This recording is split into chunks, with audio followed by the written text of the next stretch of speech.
Hello and welcome to another episode in The Power of Your Story, a series where we talk to entrepreneurs about the power of the story that has inspired them on their unique journey to the work and their mission that they're doing now. I'm Marianne Strange, your confident communication expert, helping you speak your truth through the power of story.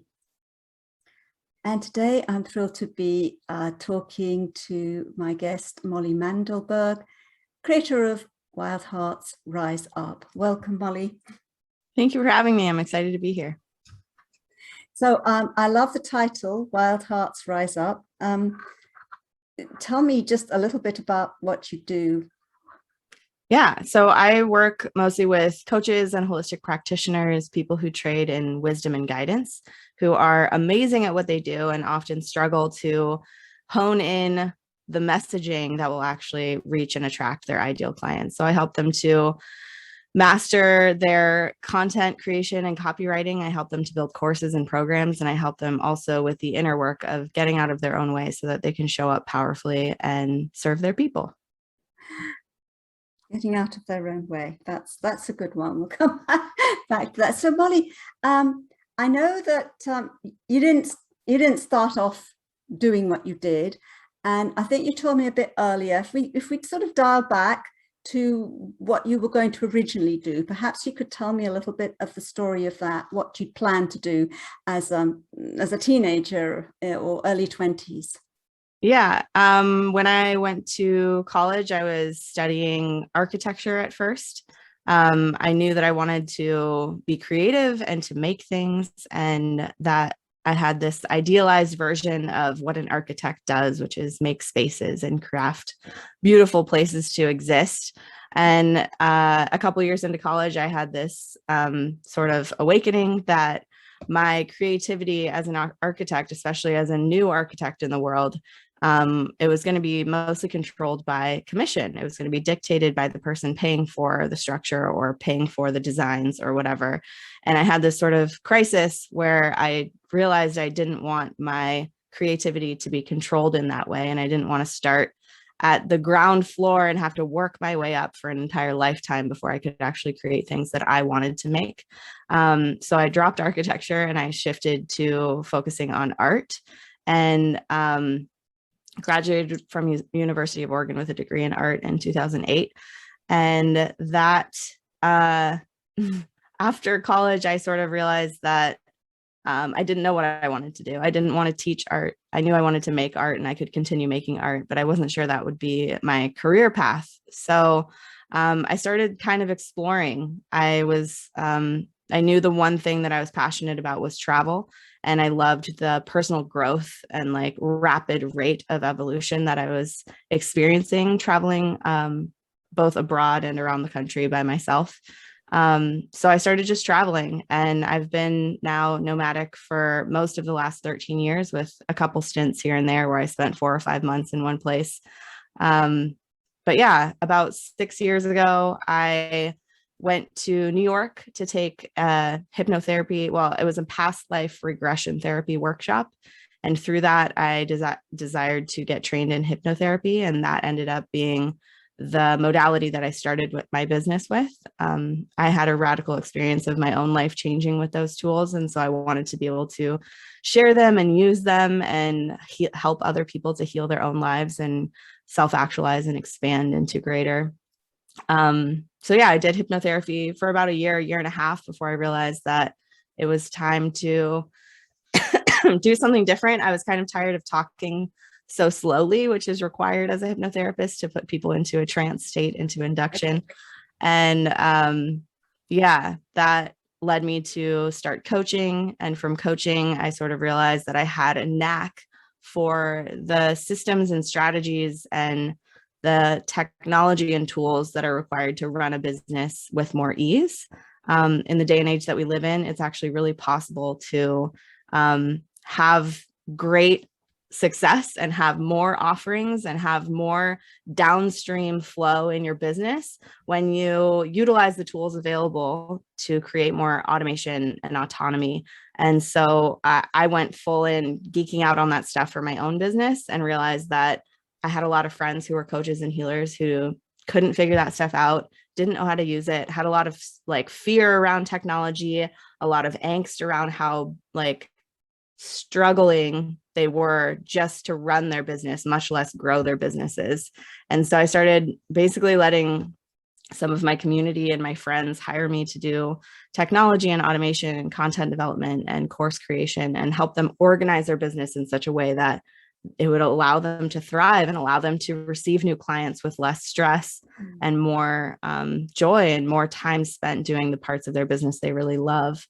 And that just sort of took off. And so now I'm running a business where I kind of synthesize the magical healing aspects that I've learned and studied and I'm passionate about, and also the technology and the marketing tools that really allow a message to become a global movement. Beautiful. So if I can just dial back to, you mentioned when you did started the hypnotherapy, what, if you don't mind sharing, what actually happened to you that gave you that aha moment that this was valuable, what you were doing?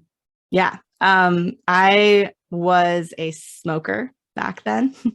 And I was at Dr. Brian Weiss is a past life regression therapy expert. And I had read all his books and went to his 5-day retreat at the Omega Institute in New York. And I was sitting in a room and I realized I was sitting in a room full of healers and full of hypnotherapists. And so I actually asked the woman sitting next to me at the workshop if she would do a smoking cessation session on me. And we did a full hour and then another half an hour session. And I quit smoking. And I felt like that woman had saved my life. I felt like I was like more powerful person. I had done something that I thought I would never be able to do. And I wanted to be able to support people to choose a change they thought was impossible through the power of their own mind. And so that led me to wanting, also being interested in past life regression for my whole life. I was raised believing in that stuff. To do that well and to even begin practicing those sessions, I felt like I needed hypnotherapy as a skill set. So I went to an intensive program to learn that. So lovely. So with 2 sessions, was it? Did you say that? It was, yeah, 1 full hour and 1 half-hour session. That's amazing. And you never look back? Yeah, I mean, there's been a couple times over the years that I did go back and then quit again, but that lasted for almost 4 years. Wow, because it's quite interesting. I think a lot of people, did you feel nervous about the idea, or were you immediately drawn? Because some people feel a bit nervous about hypnotherapy. They somehow think there's going to be some mind control or something like that. But yeah, I think the main important thing with that, with a fear around hypnotherapy, is to recognize that the person you're asking to do it, if they're someone you feel trustworthy with, which you should definitely do it with someone that you feel you can trust. Otherwise, it's harder to go as deep. They don't have an ulterior motive most of the time.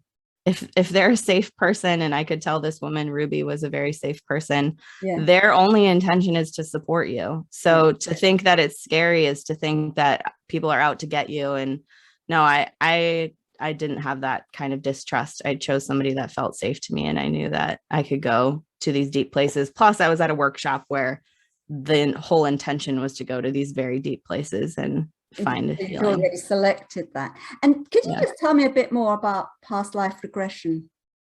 Yeah, past life regression is based on the idea that we as beings have lived many lifetimes. But I will caveat that to say, I don't think a belief in reincarnation or a belief in past lives is required to gain healing from that as a technique.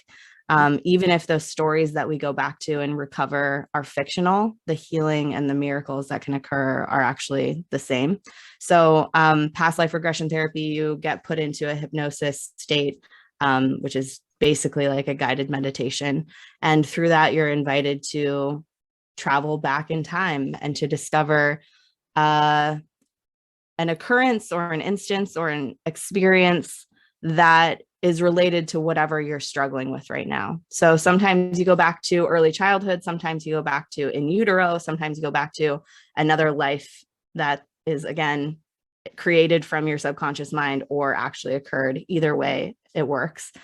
And when you go back to that story, you're usually reliving an experience, often a traumatic experience that your deepest self created a conclusion at that time or created a story at that time, and that story has been playing out over and over again in your life.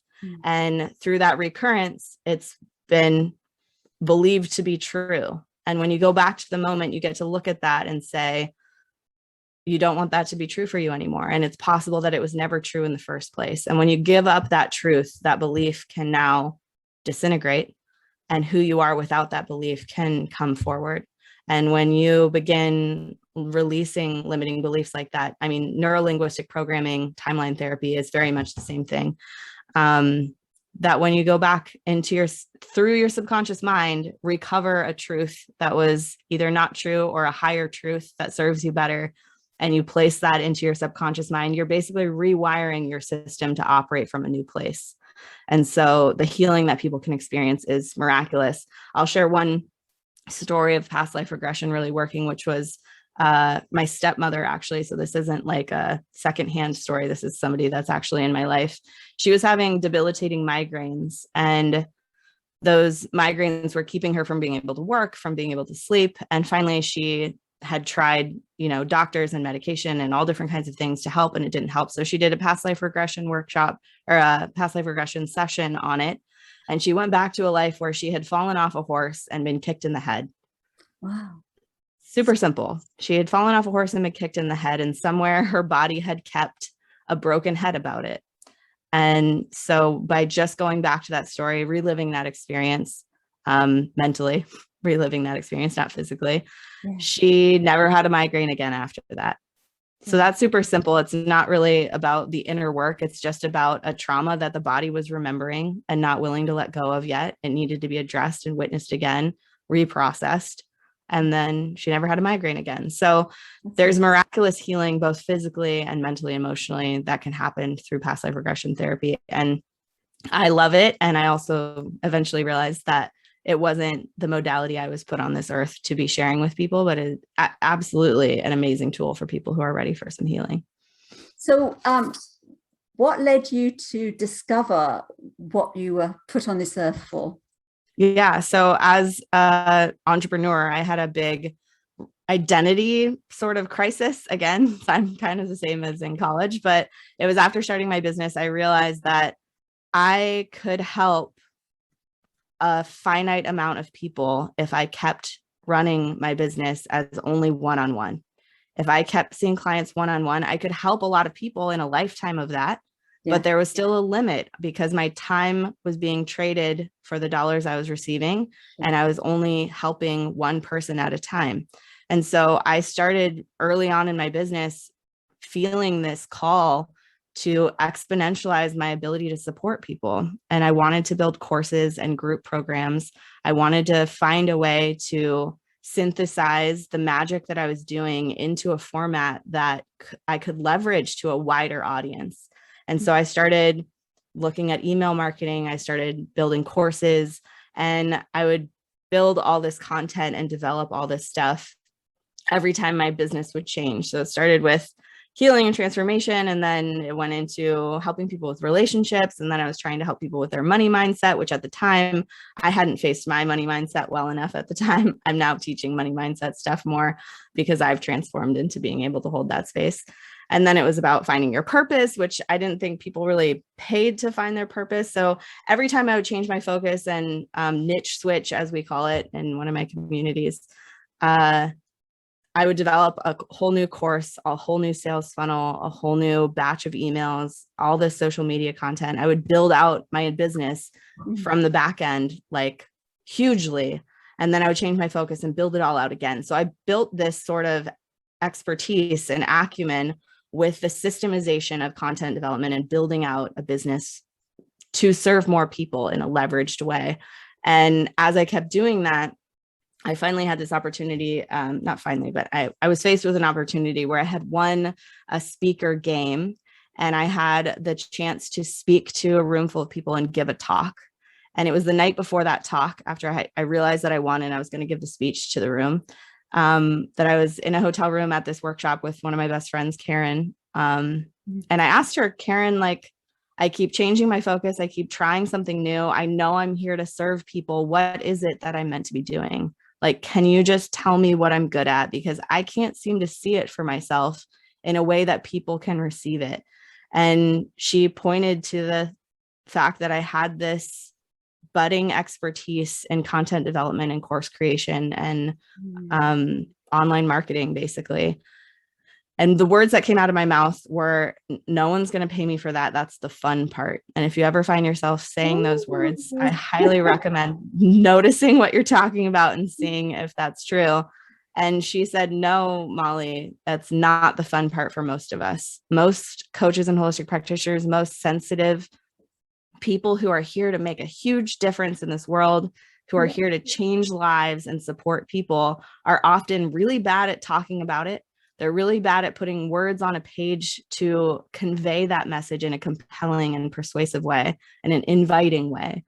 And they're bad at technology, and they don't want to set it up. They don't want to learn this whole system because they're focused on mastering their craft.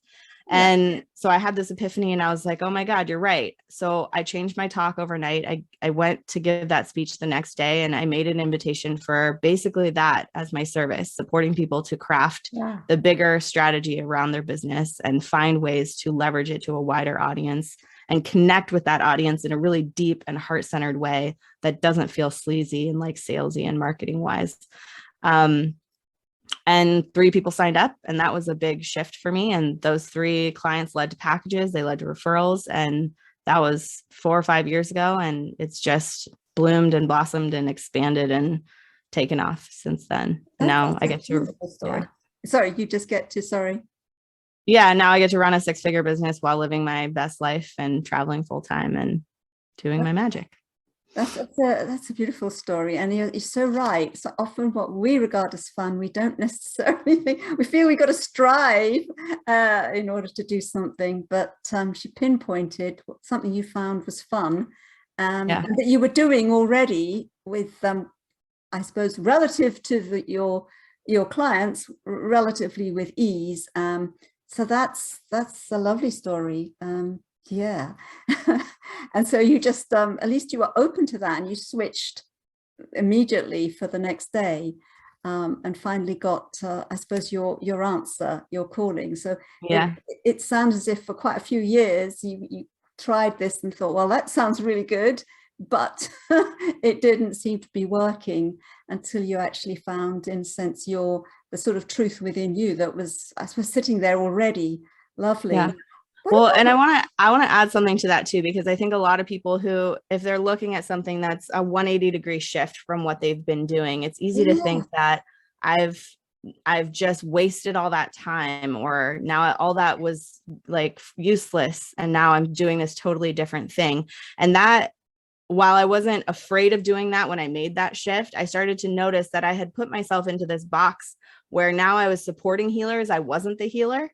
And that there was this part of me that still wanted to do the inner work and do the magic. And so there was a process where I had to begin synthesizing that magical side of me back into my business, so that I wasn't just like working in technology with my clients all the time, that there was still this powerful self-realization, self-actualization, like human growth, personal development aspect to my business.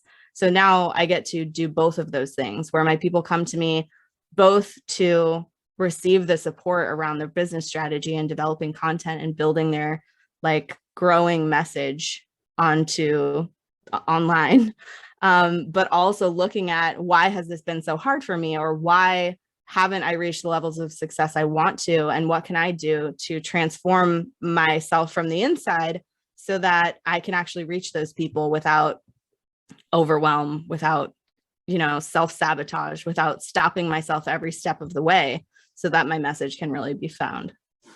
That's beautiful. And I love that, the message that none of it was wasted, and it seems like a waste of time, but it builds up on your expertise anyway, and nothing was wasted. I'm intrigued now. You wanted to still find your own magic, so could you expand briefly on that? How do you know you're finding your magic? Yeah, well, I mean, just doing your work in general, it should light you up. And if it doesn't, then there's something kinked up in there that we want to find alignment with. For me, I missed the magical side of it. I'm a very esoteric and magical person, and I needed that to come back into my business to feel like I was doing my work, because my work is strategic and it's tactical, and it's also beautiful and expansive and magical. And so I had to figure out how to synthesize those two again into my messaging, into my offerings. And now every program that I run has that inner work aspect to it. And I still use hypnotherapy, and now I use NLP. And there's so much healing and like transformation conversation going on in all of my courses, even if they're about course development or email marketing or whatever, that has synthesized back into my work in a way that I could have never planned in advance, but that had to be an ongoing evolutionary process. Evolutionary, I love that word. And it's such a great point Molly's made, really, because it's everything, all our experiences and all that journey seems to have fed into what you're doing now. And you seem to need every single part of what you did. And in some ways, there's almost a little bit of the architect, and a bit of the artist. It's a nice mixture of the design and the magic, the spontaneity. That's great. And I just was also curious. You mentioned you had to go through your money mindset sort of epiphany. What happened there? Yeah, well, I chose that as a niche when I wasn't really making any money in my business. And I had all these theories that would work and that I knew worked. And so I was going to teach what I knew to be true before I had really put it in practice. Yes. And yeah, a couple of years ago, I mean, my business took off, but I was still in a lot of scarcity, and I still had this sort of identity of being a starving artist. And over the last few years, that's radically changed. My ability to not just make money and spend money, but be someone who has money has changed. My ability to pay off debt from a place of joy and appreciation has changed. And as that started changing, I realized that now I could teach that money mindset stuff, the magic around money. And I created a course this year called Peace with Money, which is not just for entrepreneurs, but definitely great for entrepreneurs also. And it's all about this energy of peace with money that I started tapping into and connecting with, and how to build a daily practice that radically transforms and evolves your relationship to your finances. And it's definitely, like all my offerings, there's some strategy side to it and some actual attention on your money and looking at it and paying attention to it and connecting with that side of it. And there's also an energetic side to it, which is that peace with money is an energy that we can have right now, no matter what's going on in our finances. And this course kind of facilitates people to connect with that energy and adopt it. Beautiful. So you had to come away from this idea of a struggling artist. Yeah. I had a lot of my identity wrapped up in that. I think it's really common too, that that our value, if we don't want our value to be based on our income, which many of us sensitive healer types don't want that we have more value if we give our services away for free, or we have more creative spark if we are struggling and need to work to make money. That there's a lot of lies that were sold in this reality, and that we can easily adopt by accident, that are not our highest truth, and that are not the way that our actual being wants to interact with this, with money, or with this reality in general.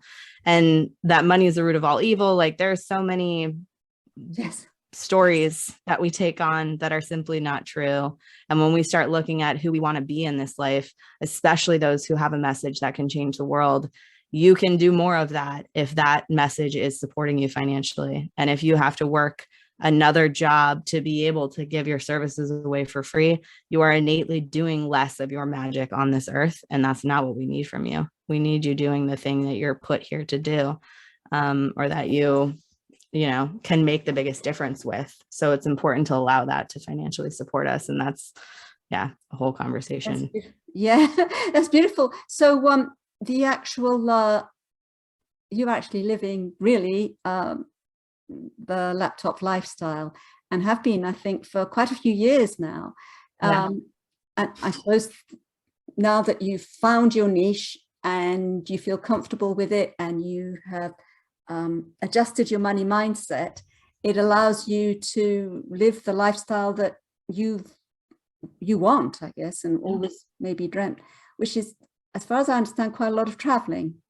Yeah, I am usually traveling full time. So I've been nomadic for about 13 years, and I've been traveling full time in a Sprinter van that I converted myself into a tiny home. So there's that architecture and art coming back into.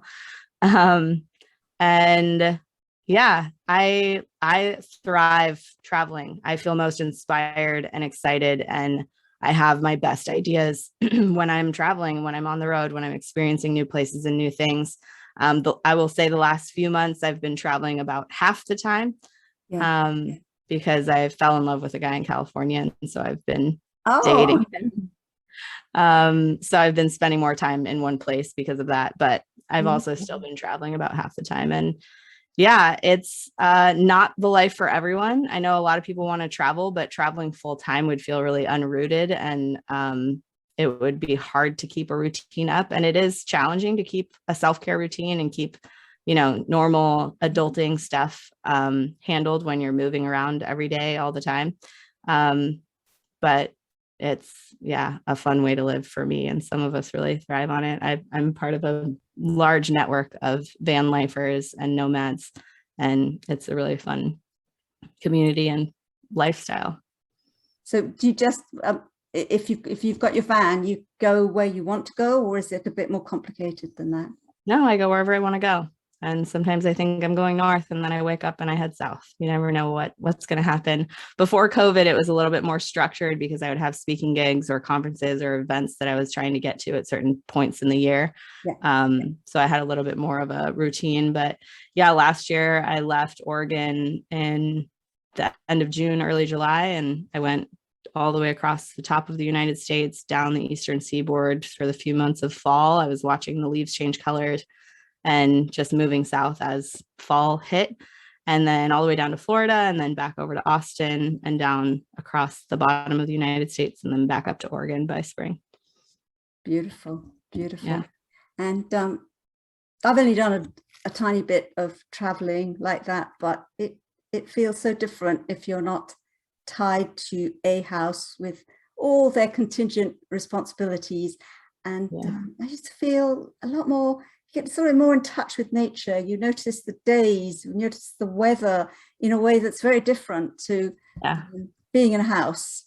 The days I've been staying put in this house, I'm noticing I catch way less sunsets. Usually the sunset is like a highlight of my day that I get to experience every single day. And it's beautiful. People think, oh, I could never live in a space that small, but all you got to do is open the sliding door and the entire planet is my backyard. The world is out there for you. I know, it's beautiful. Oh, that's fantastic. I love the story, and I love the story about how it's really all your experiences, the mini crises, the changing of niches has all fed into what you're doing now. And I'm thrilled that you finally found what is right, what's sort of in alignment with your truth and who Molly Mandelberg is, and you are also able to find the magic in what you're doing. The magic is still alive. And so as a result, you're able to help other people keep their magic alive, because we need that, don't we? The energies as an entrepreneur to keep that magic going, to keep that energy. It's just so important. Otherwise, you really can't serve yourself and you can't serve others. So yeah, I love that. Thank you so much. It's been a real pleasure hearing your story, and I know that you've got a quiz that I'm going to put a link to in the show notes, and I had a quick look. I think it's about finding out what level of thought leader you are. Yeah. Okay. Yeah, totally. What level of thought leadership you're at now and how to begin expanding into the next level. Okay, so that sounds very intriguing. I think we always like that little dip into self-discovery. So thank you for listening, guys. I think you'll find Molly's a very inspiring story. Whether the nomadic lifestyle appeals to you or not, there's so many nuggets and lessons in Molly's story. And I will put the links in the show notes and links to how to get in touch with me further as well. In the meantime, Molly, thank you so much for spending the time with us. And thank you so much for having me. This was a pleasure. And thank you out there for listening. Take care. Bye, guys.